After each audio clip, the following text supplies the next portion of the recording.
that sweet perfume of death. That's always the first thing you notice when you walk into a crime scene. It creeps its way up into your nostrils like gangrene advances up a limb. The whole thing kind of washes over you.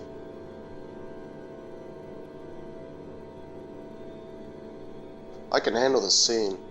The bloodstains and entrails dotting the room, the sharpness of flashing cameras and whispering voices.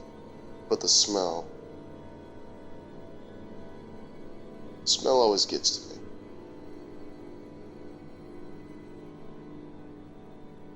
I find there's a still beauty in death, often overlooked during a hasty investigation. In this case, in particular, maybe if they just slowed down for a second, opened our eyes. They say the eyes are the window to the soul. I've always thought that holistically the entire face gave a better representation. All those little expressions and emotions, the way the wrinkles mold and fold into that beautiful canvas of personality. To take that away from someone, to remove their face.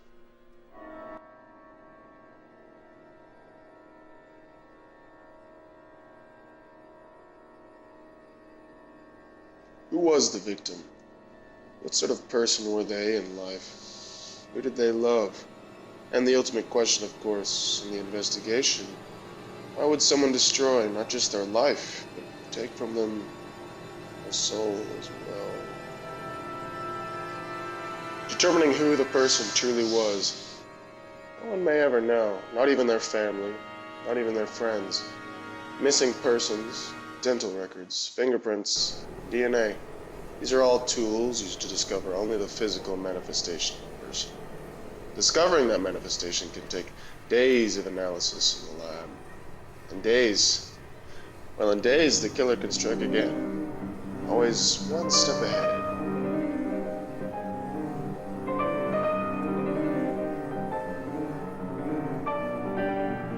Another day, another body, another faceless victim, another mystery. And yet,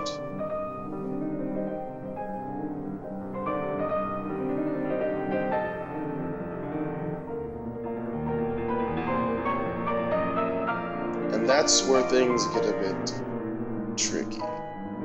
Always upon receiving the results from analysis, the tests would show the same. The victim, as with all those victims before, was alive and well. Hell, we even interviewed her. The girl's name was Lucy Weldon, and this girl, just like the rest of the victims, appeared to have no recollection of being murdered.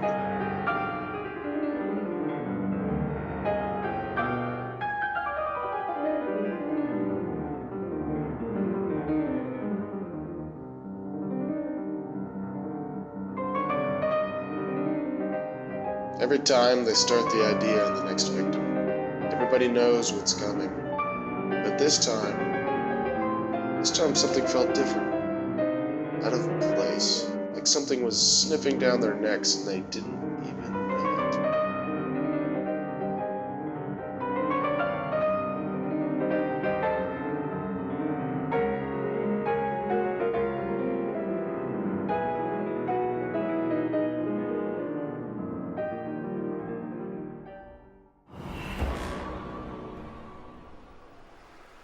Now, there were witnesses. The couple who had found the body turned out to be a pair of early morning joggers. It also had the distinct privilege of a glimpse of the killer.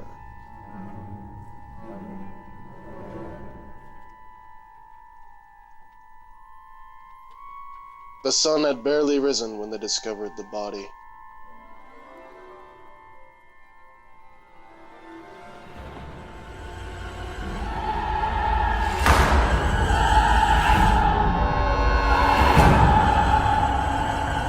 They arrived just in time to see the perpetrator flee into the woods. Who had they seen? They'd seen Lucy Weldon, the victim of the first murder, kill, and then...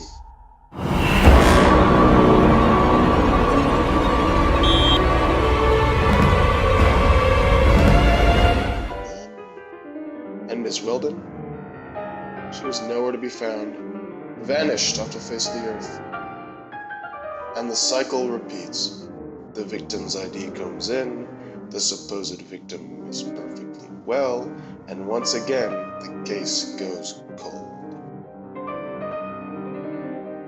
But to some, cold is just a point of view. Sure, to the untrained eye, all the leads were dead. But to the meticulous observer,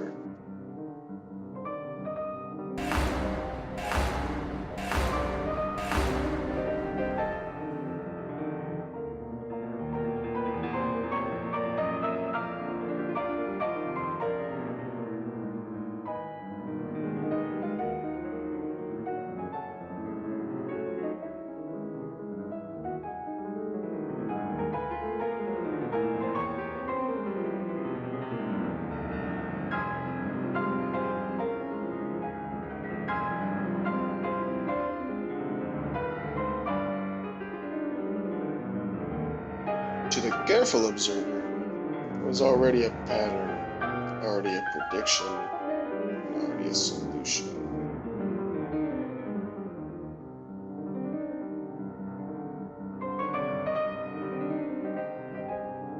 But we can't have that, can we?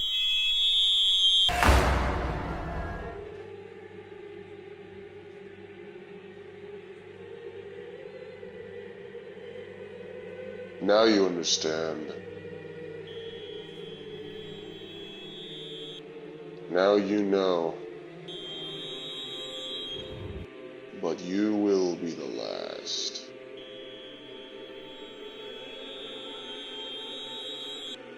Why do I do it?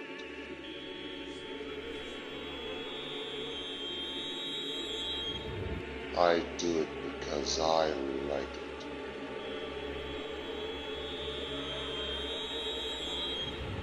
I do it because I can.